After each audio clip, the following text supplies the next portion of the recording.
After studying this module, you shall be able to first understand the concept of absorption costing and its limitations. Second, know the meaning and concept of marginal costing. Third, learn essential features of marginal costing. Fourth, evaluate different contribution and profit. Fifth, elaborate limitations of marginal costing and make comparison with variable and absorption costing. Now we start with understanding the concept of absorption costing. Absorption costing is a costing technique in which all manufacturing costs, whether fixed or variable, are considered while valuing inventories and determining cost of production. We consider all manufacturing costs as product cost and all other costs as period cost. Product costs are those costs which are incurred for the production of the products and can be identified with a product. For example, direct wages and direct materials, they vary with production. On the other hand, period costs are the costs which are the function of time and are usually fixed over a period of time.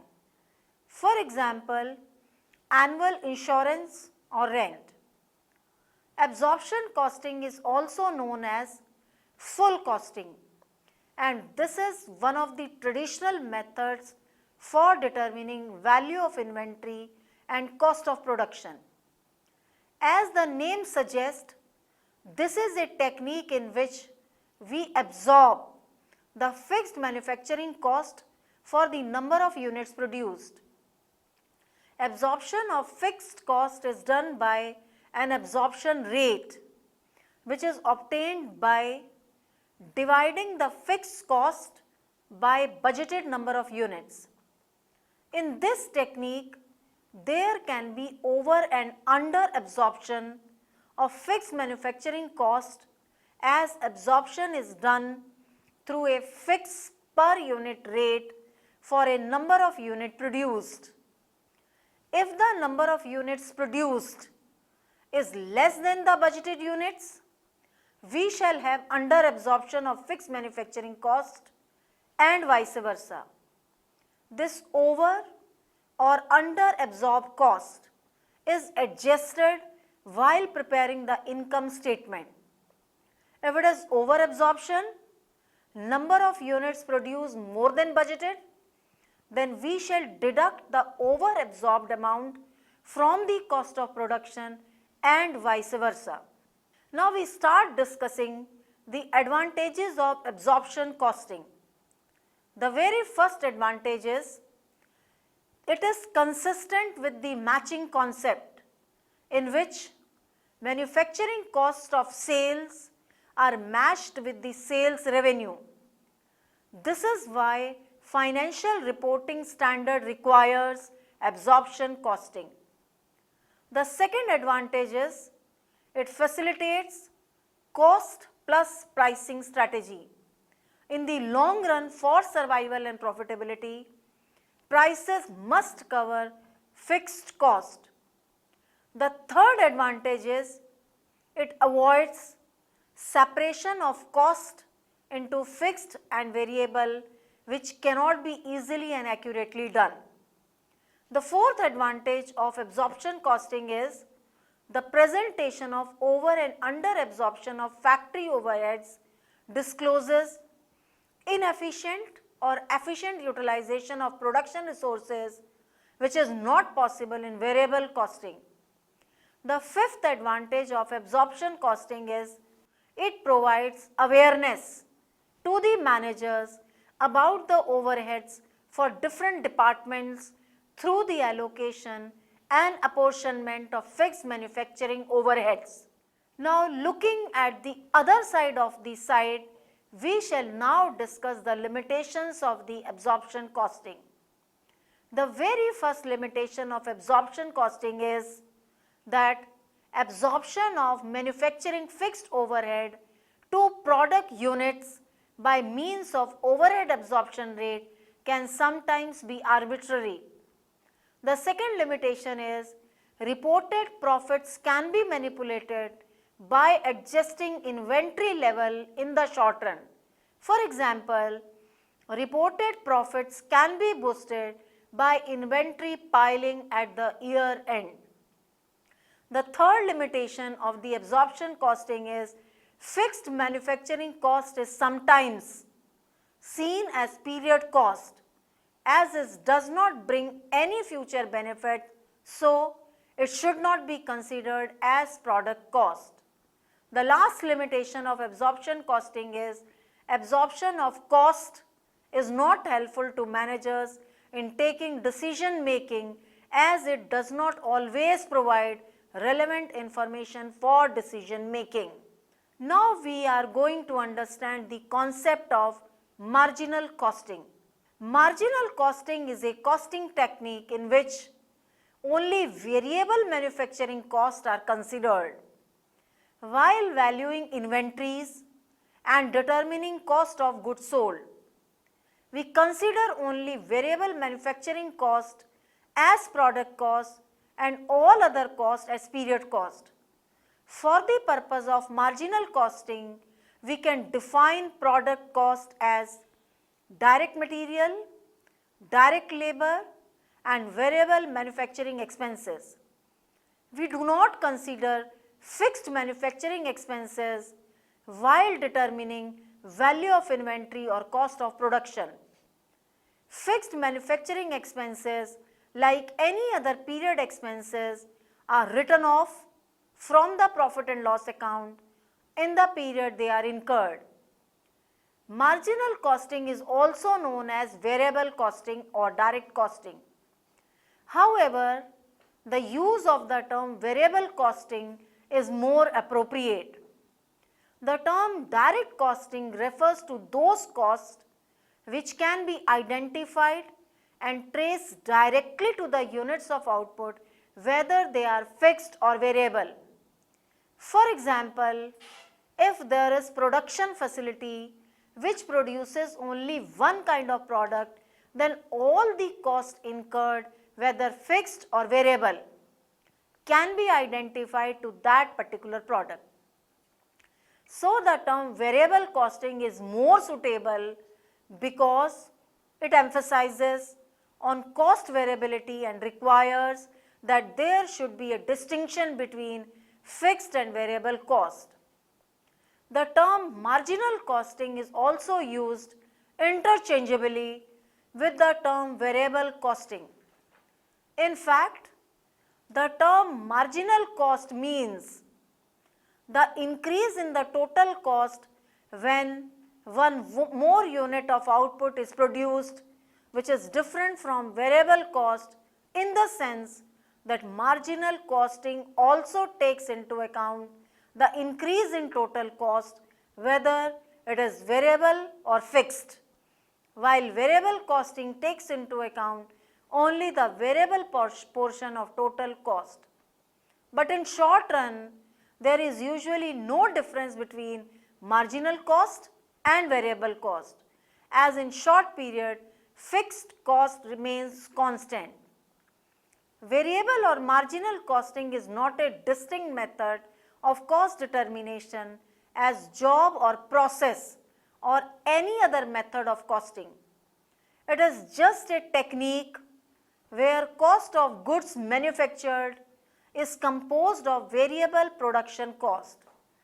This technique can be used simultaneously with all methods of costing, including job and process costing. Now we start discussing the advantages of marginal costing. The very first advantage of marginal costing is that variable costing is easy to understand and use. It is applicable to standard costing and budgetary control. The second advantage is the valuation of closing stock on the basis of variability of cost, will not facilitate the transfer of part of fixed cost to next period. The third advantage is that there is no need of computation of unit fixed cost over and under absorption of fixed overhead because contribution margin over and above the fixed cost is the profit margins. The next advantage is in variable costing system, profit is calculated on the basis of sales volume rather than production units. The fifth advantage of marginal costing is that variable costing system assists management to take rational decisions analyzing the effects of sales and production policy.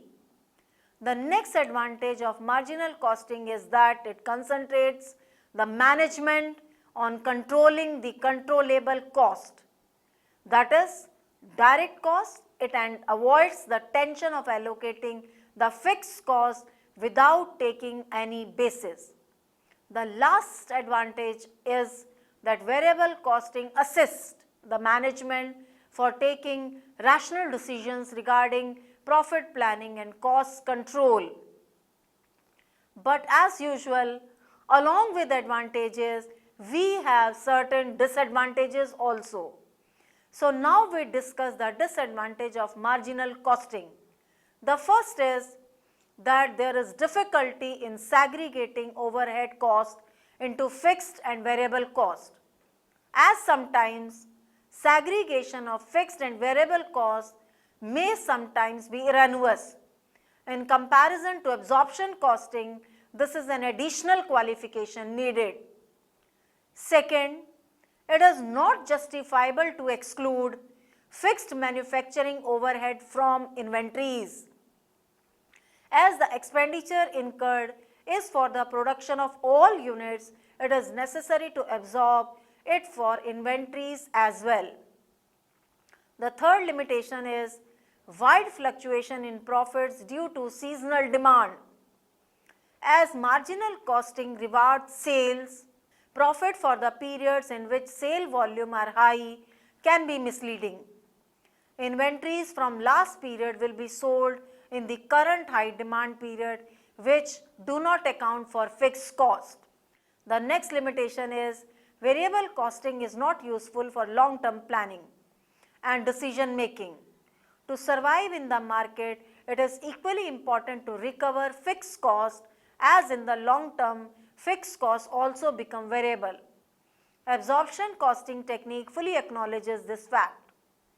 The next limitation is that variable costing is not acceptable for external reporting purpose, as reporting on variable costing technique would affect profits and shall not provide correct pictures to the external shareholders. In case of marginal costing, there can be no under and over absorption of fixed manufacturing overheads, as it is not absorbed on the basis of units produced. Then we have treatment of selling and administrative overheads, that whether fixed or variable is same as marginal costing technique. Both the techniques consider these overheads as period cost rather than product cost. Now we move further to discuss the essential features of marginal costing. The first feature of marginal costing is that it is a method of recording cost and reporting profits. The second is all operating costs are differentiated into fixed and variable cost. The third is that variable costs are charged to product and treated as a product cost. Fourth feature is that fixed costs which remain constant regardless of the volume of production do not find place in the product cost determination and inventory valuation. The next feature is that fixed costs treated as period cost and written off to the profit and loss account. The next feature is that prices of products are based on variable cost only. The last feature of marginal costing is that marginal contribution decides the profitability of the products. Now we should have a difference between profit and contribution. We start with defining contribution margin. To understand the concept of contribution margin, it is very important to start with cost first. Every company has two types of cost, fixed and variable. Fixed costs remain the same regardless of how much a company produces. For example, rent. Variable costs on the other hand increase as output increases. For example, raw material. To determine a product's contribution margin, the variable cost of making it is subtracted from the revenue from selling it. The leftover portion is what that product contributes towards paying the fixed cost. Hence, it is named as contribution margin. Once the fixed costs are covered, the margin is what the product contributes toward profit. Profit shows how much of the revenue received from selling a product. It is left over after paying the cost for that product. Profit margin is the expression of a profit as a percentage of revenue.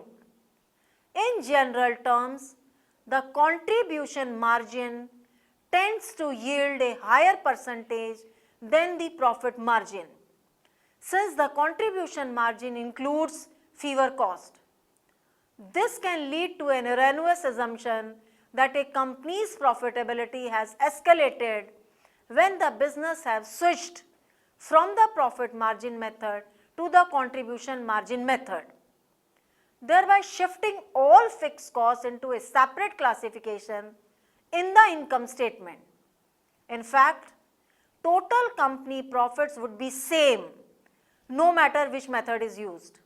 Now we make a summary of our discussion we have discussed so far. In this module, we have studied about absorption and marginal costing technique. Absorption costing technique consider fixed manufacturing cost as production cost and absorb it for the calculation of cost of goods produced and inventories on the other hand. Marginal costing only takes into account variable cost while calculating cost of production and cost of inventories, and consider fixed manufacturing cost as period cost at par with administrative and selling cost.